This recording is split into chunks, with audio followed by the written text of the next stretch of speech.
Alright, pull up a chair. Let me tell you about the weirdest, most expensive art heist in American history. And trust me, it's got more twists than a prairie dog in a blender.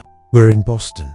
March 18th, 1990. The Isabella Stewart Gardner Museum.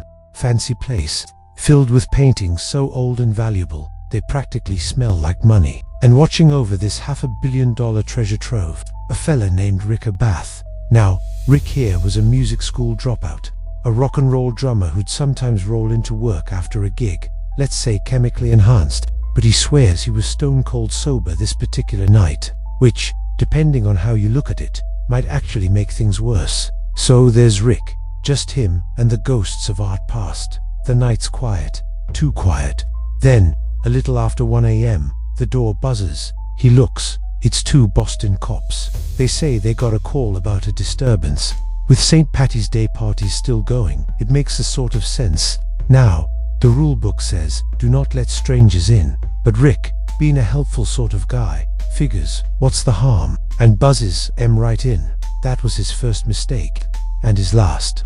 One of the cops looks him dead in the eye and says, you look familiar. Think we got a warrant for you. Next thing Rick knows, he's in handcuffs, facing a wall. Turns out, these cops were about as real as a $3 bill. They'd just pulled off the easiest con in the book. For the next 81 minutes, these two yahoos had the run of the place. They weren't exactly art critics. They treated a Rembrandt like it was a poster from a band you don't like anymore, just hacking it out of its frame.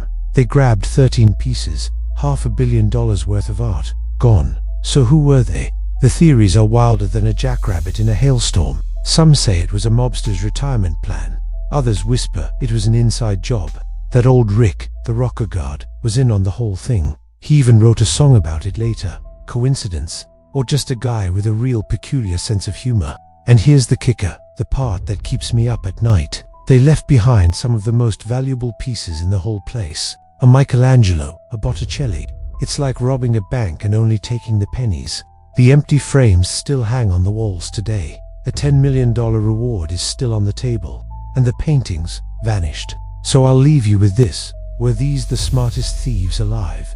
Or the dumbest guys to ever get lucky? And are those paintings sitting in some dusty basement right now, waiting for a fella who appreciates fine art? Or just one who appreciates a good score? If you think you'll solve it, lock in your answer with a comment, then hit that like and subscribe for more mysteries.